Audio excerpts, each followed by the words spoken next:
I don't know which language I'll speak, but any will come.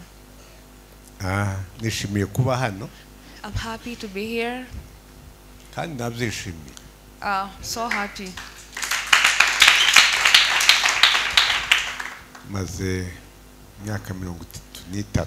It's been 35 years. The first one that I have told you, Abayumbe n'amasengesho, the intercessors and prayers. Ninderagakura. Kuko iyo ufite abana benshi, when you have a lot of children, uzubarera, you raise them. Wababyaye, when you have given birth to them. But you do not understand or know the one who will be useful to you. That's why you raise all of them. People think they need to give money to the church. Or they need to go to church. Or they need to do something else special. And a lot of people think that if they do enough good, it will outweigh the bad they have done. But everything we do just falls short. It falls short every time. And he did it for us. But Peter explained to them they must repent and be baptized. Every one of you in the name of Jesus for the forgiveness of your sins. And he said that they would then receive the gift of the Holy Spirit. Or have we delayed anyone?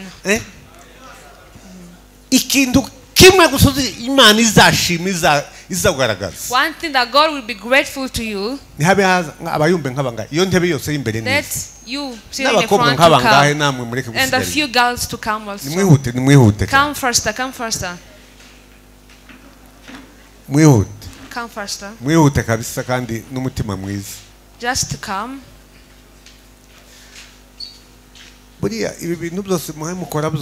Everything that you're doing here, one day, in heaven, they will tell you a good word that you have defeated. They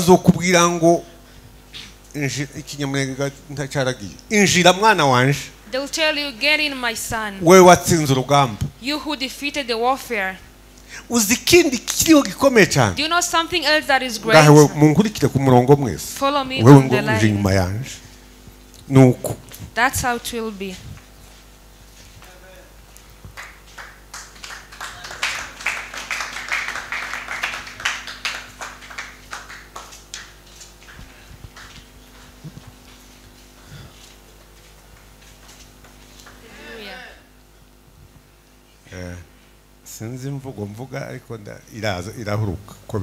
I don't know which language I'll speak, but any will come. I'm happy to be here. So happy.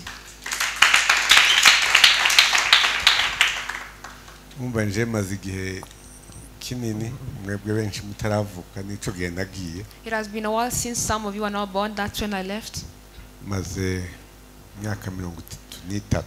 It's been 35 years.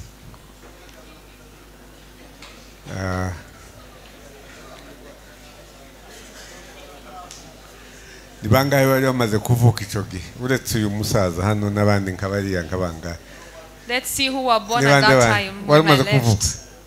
Let me see how many were born. Okay.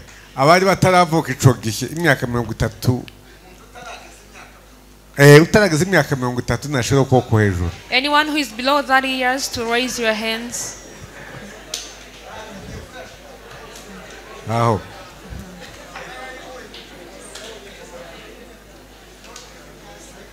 You know, I left when everybody else was still in their mother's womb.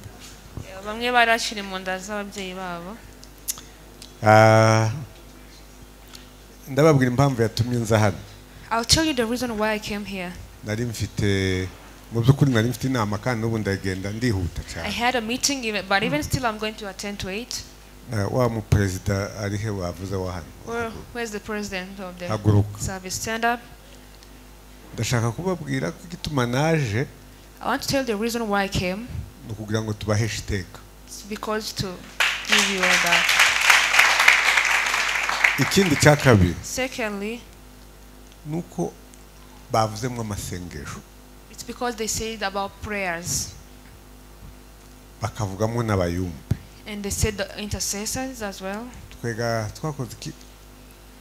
Burya amasengesho n'ikiyumbe Ninderagakura. The intercessors. Mwabyumvise? Are you listening? Ninderagakura. So the prayer and the evangelistic mission, it is a tool that raises someone who's going to grow.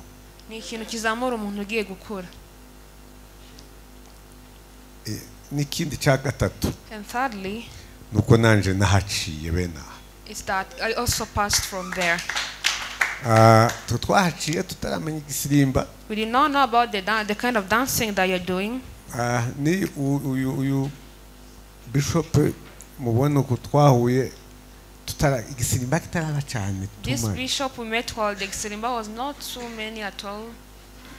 Ariko nakoze ubuyumbe. But I did the intercessing mission. Kandi bunini.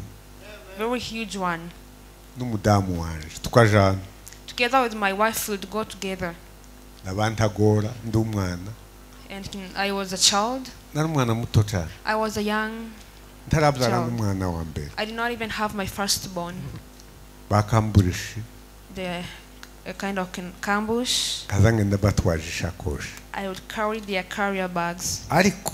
But nuko nari mfite secret y'Imana yari yarambwiye. I had the secret of what God had told me. Yari yarambwiye ko nzoja muri Amerika. He had told me that I would go to America. Mari imyaka 10 irenga n'itanu ntaragenda. So I stayed about 10 to 15 years without going to America. Kandi mbwira ko nje uzoba umunyamurenge wa mbere kuja muri Amerika. And then God told me that I'll be the first munyamurenge to go in America. Ubu bariho benshi murababona. For now there are quite many, a lot of them, you see them. Ariko nje nahoraga nsengera umwe cyangwa babiri cyangwa 10 cyangwa 100. But I used to pray for like 2 or 3 to 10 of them. Niyo mpamvu yatumye nza kubabwira yuko mbakunda kandi nkunda ibyo mukora. I came to tell you that I love you and I love what you do.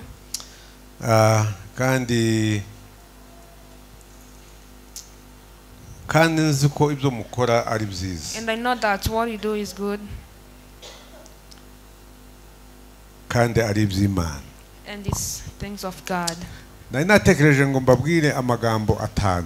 I thought to give you 5 words. Y'amakamba 5. Of the 5 crowns. Y'abantu bazobironga. Of the people who will receive them.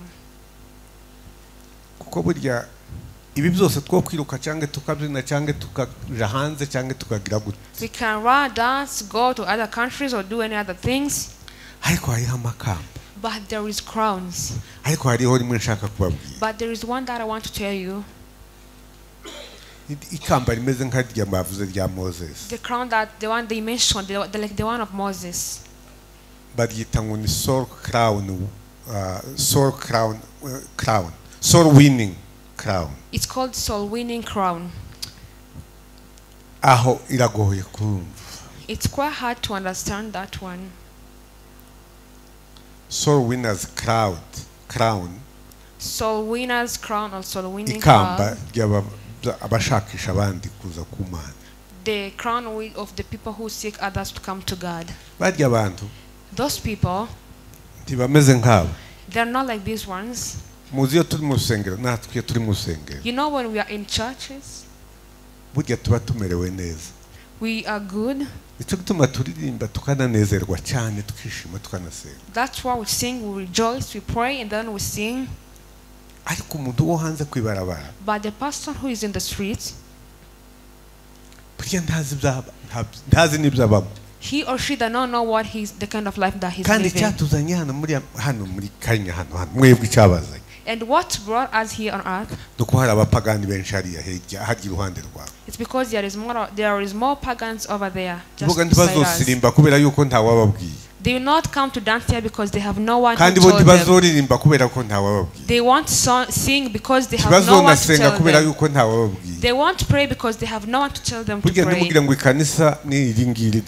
think that the church or the congregation is the one that we have here? The ones that we go in and then we pray? But the church is the one which is outside. Jesus said before leaving, Matthew 28:10 aravuga ngo mugende said go to the whole world. Intumwa burya babanaga na Yesu. The disciples who were with Jesus, tibari barumvise. Were they not listening? Bari barumvise. Were they listening? Intumwa bari bamara imyaka ingahe na Yesu? How many years did the disciples spend with Jesus? 3 n'igice. 3.5 years. And they said, all these places that we were with you, this is the training that you were in. It's getting out of here. That's the great word that Jesus left. He said, go. When you see us living our things and our families and then we come here, it's to see if there is something to be possible, so that God may make us to be his servants and do good things. Let me say about it.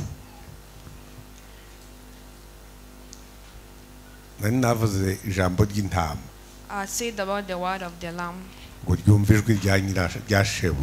to hear the voice of his master, his own.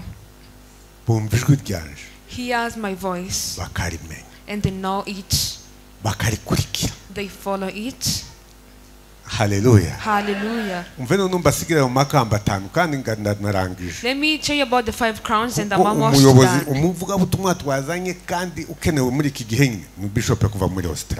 The evangelist that is needed is Bishop from Australia.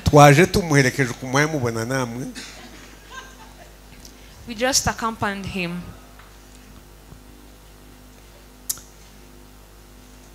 I'll give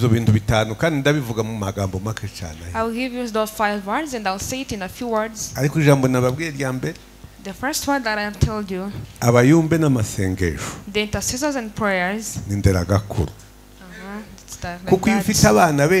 When you have a lot of children, you raise them. When you have given birth to them, but you do not understand or know the one who will be useful to you. That's why you raise all of them. All the servants of God who are here, may God bless you. You have a lot of work. Of helping these people. Spiritual things and other things. It's not easy.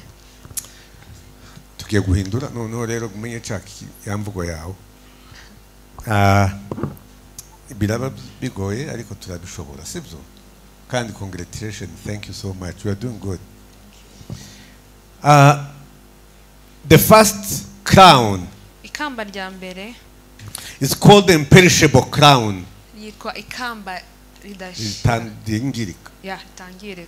Imperishable crown. This crown does a lot of work. You are going to read, put down 1 Corinthians chapter 9 verse 24. Do you not know that in a race all runners run?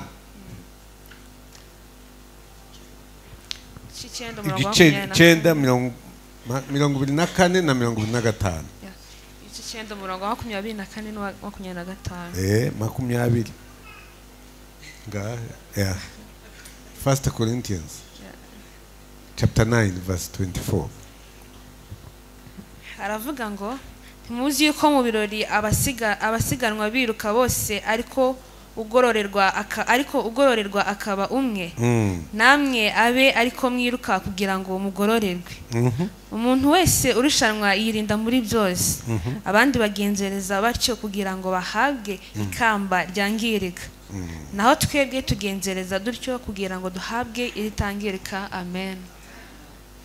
Ikintu cya mbere bivuze gute? What does it say? The first thing, abantu iyo bagiye ku mupira none hariho mbabwira muzi, when people go in a football match, haba hariyo ekipe zibiri, there is two teams, zose ni 10 na zingahe n'abantu bangahe?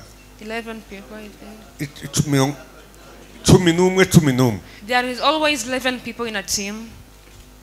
Abo bantu bose bagenda bazi ko bagiye gutwara igikombe. All those people go knowing that they take the trophy. Kandi icyo gikombe buri muntu wese abagikeneye. And everyone needs that trophy. Kandi iyo bari muri tere buri muntu wese abazi ko agiye kugifata. And when they are training, everyone knows that they are going to receive that trophy. Ukuba aha ni muri tere hano. So this is the training. Kandi ikintu ngo bakora gikomeye. And something great that they do. Ni self control. But they do, yeah, they have self control. Nukuvuga ngo bagira baritoza cyane neza bimeze neza bishimishije. They train themselves in a very possible way. Kandi bakagira discipline nyinshi. And they have a lot of discipline. Ariko icyo gikombe gitwara umuntu umwe. But that trophy gets only one team. Mwabyumvise? Are you getting it? Batera umupira ariko bwanyuma bakagira hakikabona. They play the football, but at last only one team gets the trophy. Let me just finish from there. We have others who will say it. Secondly, the crown of rejoicing. Change the soul winner's crown. Changwa se ikamba rizana abantu kuri Yesu cyangwa kuri Kristo cyangwa ku Mana. Murebe mu Batesalonike ba mbere. First Thessalonians, siko? Thessalonike ba mbere. Chapter 2 verse 19.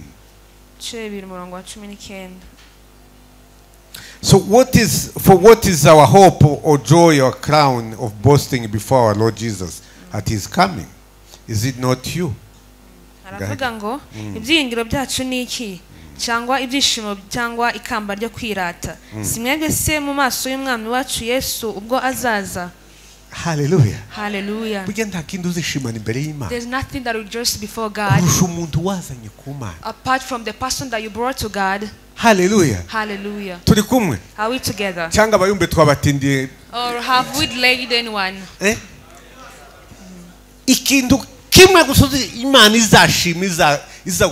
One thing that God will be grateful to you. Let you sit in the front to come. And a few girls to come also. Come faster, come faster. Come faster. Just to come.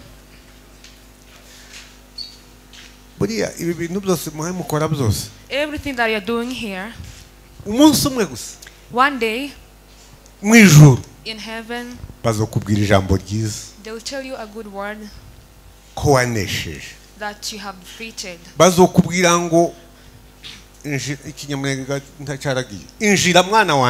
They will tell you, get in, my son.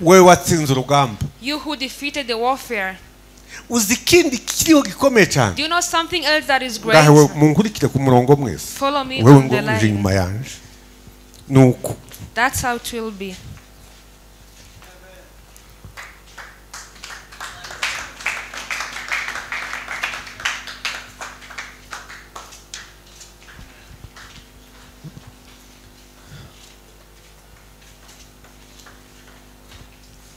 Let's clap for them.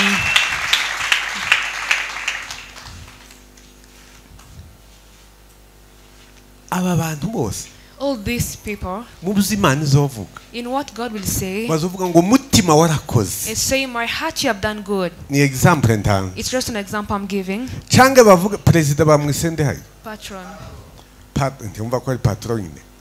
But patron haguruka. Let me request patron to stand up. They will say, patron, you have done good. But in the great crowns, that crown is so good. Hallelujah. Hallelujah. They will say, you have done good yourself. And then they will say, these are the blessings that you brought to God. May you sit down. May God bless you. Ico cyonyine kirahagije. That's enough already. Nico gituma turirimba tugakora ibintu. Uyu mwana numvise amateka ibintu byiwe byahariya aho yarari. That's why we sing. I heard of his history. I did not know him. Bishop Bishop Mukwiza from Bujumbura told me about his history. Have you seen the one who did good work? Well done. They will tell that person, well done for the good things. Come in the kingdom of God. You have done the good deeds so that you may enter my kingdom. Hallelujah. Hallelujah. Glory be to God. This is a great thing that everyone has to do it. Number 3, the crown of righteousness. The crown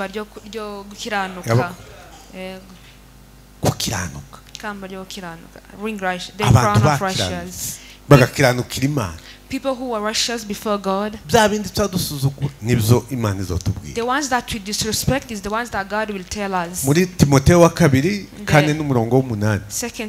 4:8. Henceforth there is laid up for me the crown of righteousness, which the Lord, the righteous judge, will award to me on that day, and not only to me, but also to all who have loved his appearing. Timotheo 2:8 ibisigaye mbikiwe ikamba ryo gukiranuka iryo umwami wacu umucamanza utabera azampa kuri urya munsi nyamara sinje njenyine ahubwo ni abakunzi kuzabona kwe bose. It's not me alone. Hallelujah. Hallelujah. It's not me alone who will receive that crown. All those who are patient and did it. Hallelujah. Hallelujah. They will receive the crown of righteousness. 4th one, the crown of life. Ikamba ry'ubugingo. James chapter 1 verse 12. Yakobo cyambere umurongo wa 2. James chapter 1 verse 12. Blessed is the man who remains steadfast under trial. For when he has stood the test, he will receive the crown of life, which God has promised to those who love him.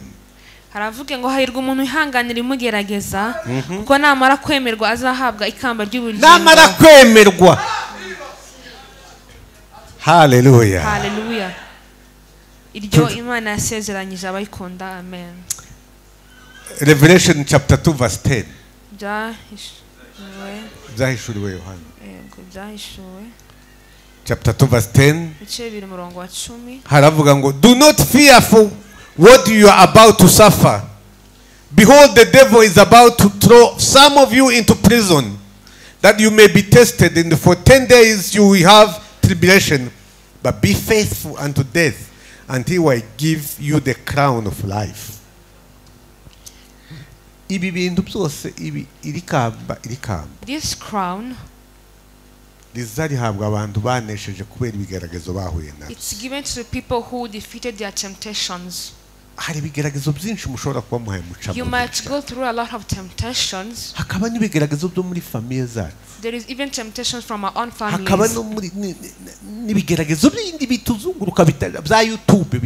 And even temptations from the social media, YouTube and all others. Ask yourself when you step, which hallelujah. Ask yourself which space or which which is the truth or the lie. It's of the family or the Jesus Christ one. That's enough. It's enough for you to deal with that problem that you have. The last one, that so I may finish. The crown of glory. The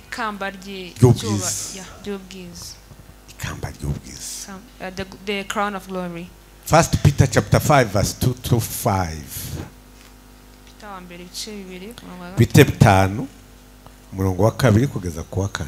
Petero wa mbere bice 5 2 kugeza kuri 4. Shepherd the flock of God that is among you, exercising oversight, not under compulsion, but willingly as God would have you. Not for shameful gain, but eagerly. Not domineering over those in your charge, but being example to flock. And when the chief shepherd appears, you will receive the unfading crown of glory. Hallelujah.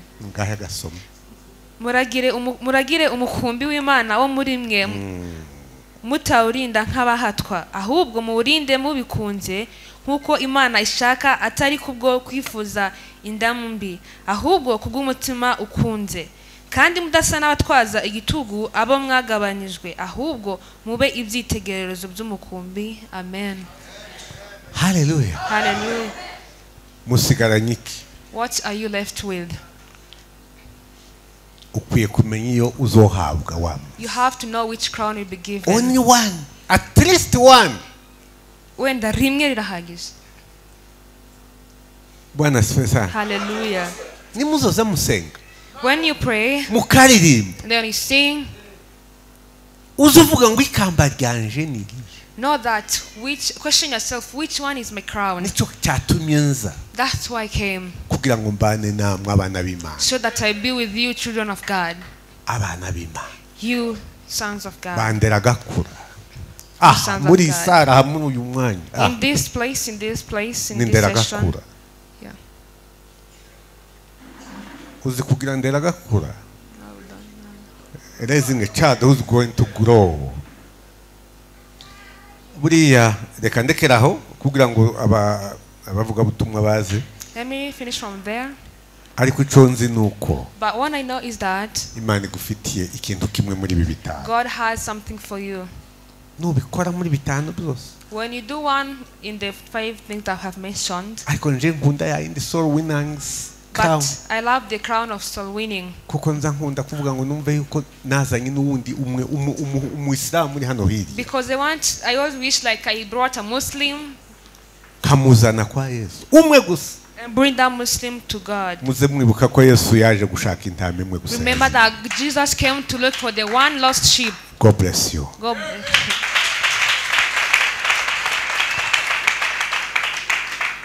I bring you greetings from my church back in New Hampshire in USA. Arabasuje kandi nitorero ryo irabasuje kuva muri Amerika. It's been a joy to be with the team and preaching and teaching in these last few days. Arishimye kubana nawe mwese abaririmba abavuga butumwa. But I came not only to bring you greetings, abazana intasho, but to share with you the word of God. kugira ngo musangire ijambo ry'Imana. I was unable to preach this in my church back in New Hampshire. But as the day of Pentecost was celebrated 2 days ago, I want to talk briefly about that from Acts chapter 2. But before we read from the book of Acts, I want to remind you that Pentecost was something that was celebrated by the Jews for a very long time. In the book of Leviticus, instructions are given about how the Israelites were to come and celebrate.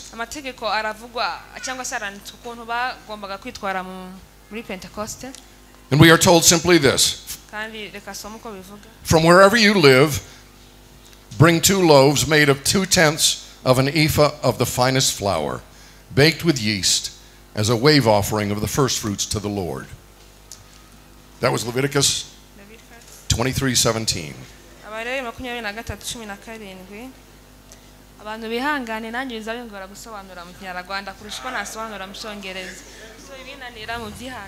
Okay, Abarawi 23:17. Sibo barewe se? Jewe sinavuga barewe navuga Barawi. Let's go. Okay, I'm preaching, I'm lost. Yeah. Yeah, just keep going. Okay. Nindufitiye Biblia y'Ikinyarwanda muraja kudusomera? Or you have it? Okay, when you read then they are going to read also. Okay. Okay. So in the book of Acts, it says that when the day of Pentecost came, they were all together in one place. Zakozwe n'intumwa kabiri And suddenly a sound like the moving of a violent wind came from heaven and filled the whole house where they were sitting. Keep going. Read. They saw that what seemed to be tongues of fire that separated and came to rest on each of them. All of them were filled with the Holy Spirit and began to speak in other tongues as the Spirit enabled them. Umunsi wa Pentekote usohoye bose bari hamwe mu mwanya umwe bahuje umutima. Nuko umuriri ubatungura uvuye mu ijuru umeze nk'umuyaga uhuha cyane ukwira inzu bari bicayemo. Amen. Amen. Now I'm convinced that there is no word of God that is wasted. So nta jambo ry'Imana ryigeze ripfa ubusa. But if the Holy Spirit is not subject to place and time, kuko umwuka w'Imana uza mu gihe cyawo.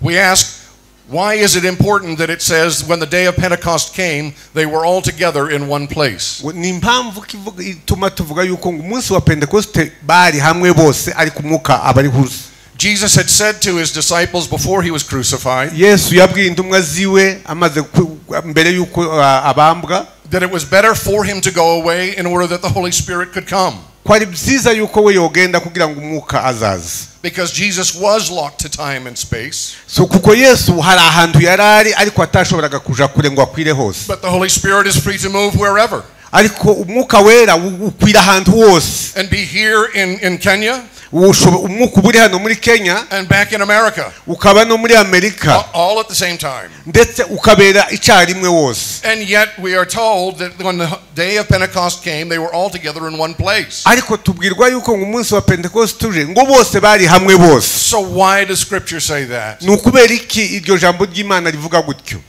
It is because they were being obedient to what Jesus had told them before. Nukubera yuko ngo bubashe ijambo Yesu yababwiye. He had told them to wait until the Holy Spirit came. Yarababwiye ngo barindire bose kugeza umwuka wera uje. They were to wait until it happened. Bararindira kugeza bibaye. And he didn't give them any specifics about when it would happen. Kandi Yesu ntabwo yababwiye igihe icyo cyose bizobera. But he said wait, and they waited. Yarababwiye ngo nimurindire baraguma barindira. And that's an important point. I'll come back around to it in a few minutes. Kandi ndabibabwira ni ijambo rikomeye cyane ndarigarukaho kandi. So we know that the Holy Spirit came, they spoke in other tongues. Ubwo umwuka wazaga bavuze mu ndimi. And it says, as all those from all the different regions of all the different languages abari bavuye ahantu hose ndetse bavugaga imvugo nyinshi zitandukanye, were amazed and perplexed, and they asked one another, what does this mean? Noneho ngo barikanga bitera hejuru bukumva umuntu ko aravuga imvugo itari yiwe, baravuga bati bini biki byabaye. Some, however, made fun of them and said they have had too much wine. Bamwe baravuga bati bari abantu ndimutangare nuko banyoye inzoga.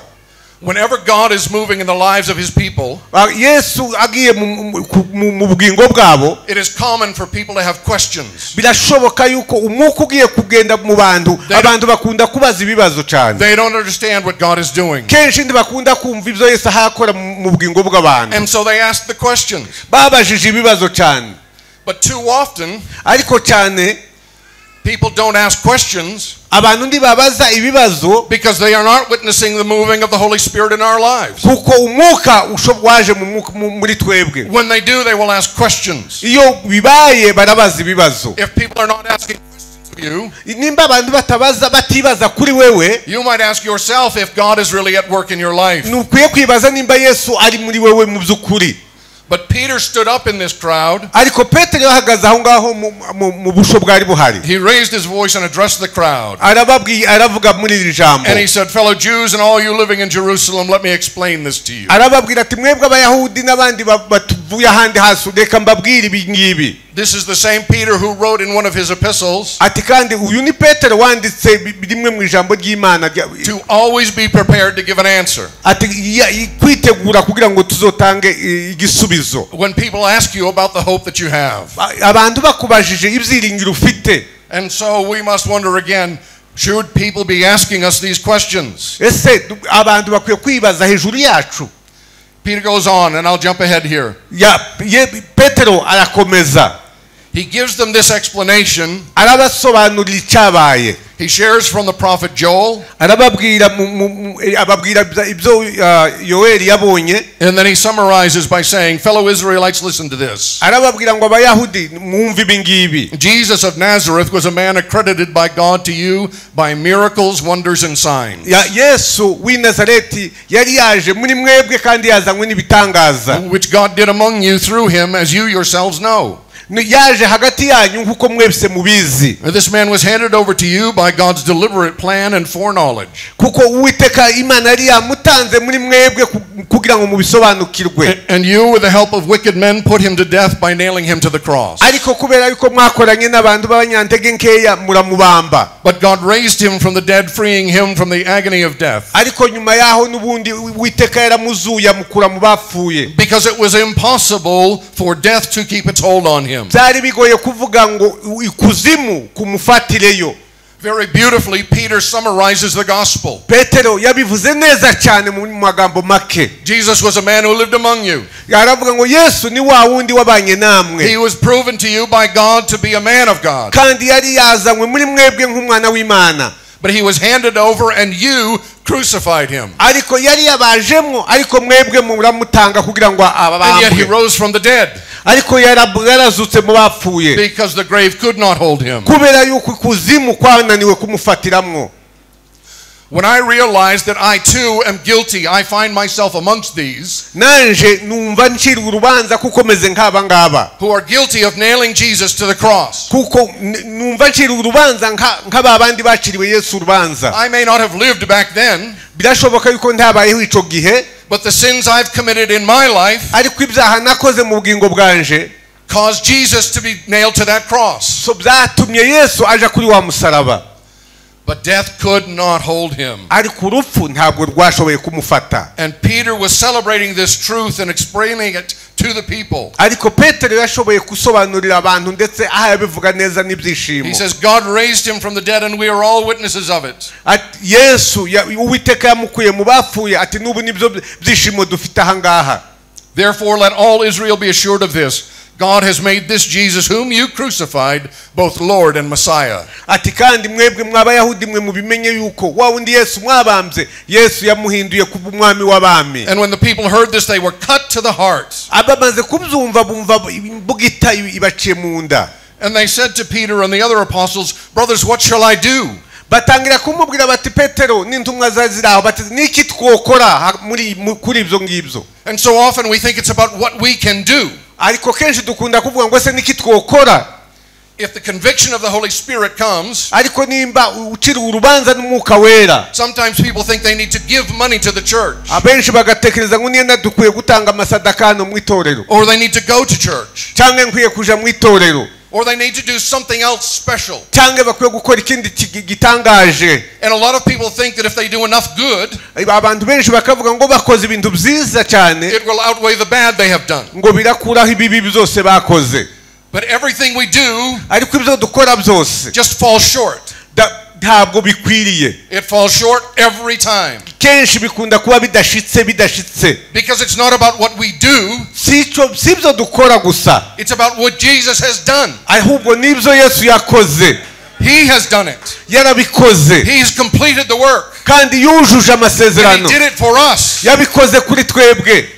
But Peter explained to them they must repent and be baptized. Petero arababwira ati nimwihane kandi mubatizwe. Every one of you in the name of Jesus for the forgiveness of your sins. ati kandi mubatizwe mu izina rya Yesu kugira ngo tubabarirwe ibyaha. And he said that they would then receive the gift of the Holy Spirit. kandi kugira ngo mwakire ndetse impano z'Uwiteka. Saying that the promise was for them and their children and all who were far off, just like you and abo I. ngabo bose ngo amasezerano ngo ni kuri bo ngo n'abana babo. With many other words, n'ibindi byinshi. he warned them. yarababwiye ngo bamenye warning ni gutanga. angarisho yarabakebuye. And he pleaded with them. arababwira ngo save yourselves from this corrupt generation. ati nimugerageze mwikure muri biriya bintu by'ubu bwoko. And those who accepted his message were baptized. abashoboye kumva ijambo ry'iwe barabatijwe. And about 3,000 were added to their number that day. ibihumbi 3 byarongereye mu itorero uwo munsi. Now here's why I wanted to go back to that Old Testament story. Because we read in Exodus chapter 32. Kuva. Okay. We read the story of when the law was given. And that's what this Feast of Weeks and Pentecost was about in the first place. It was to commemorate when Moses came down from the mountain and brought the law of God to the people.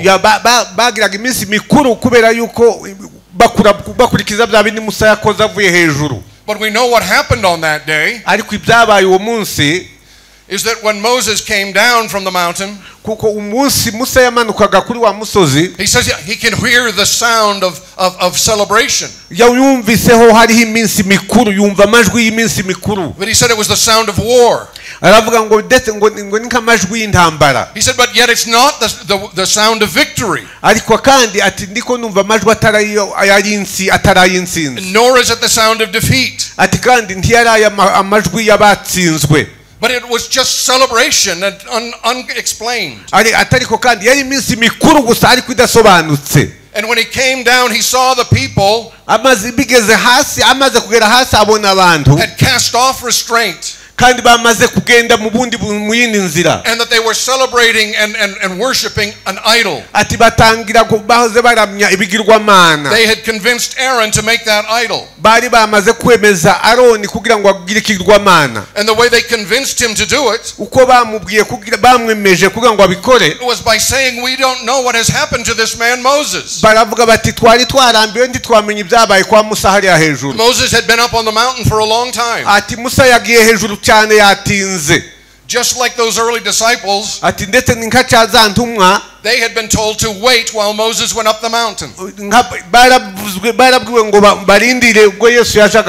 they were impatient and wouldn't wait any longer. And so they demanded their own gods. And they worshipped the golden calf. And when Moses saw this, he broke those tablets.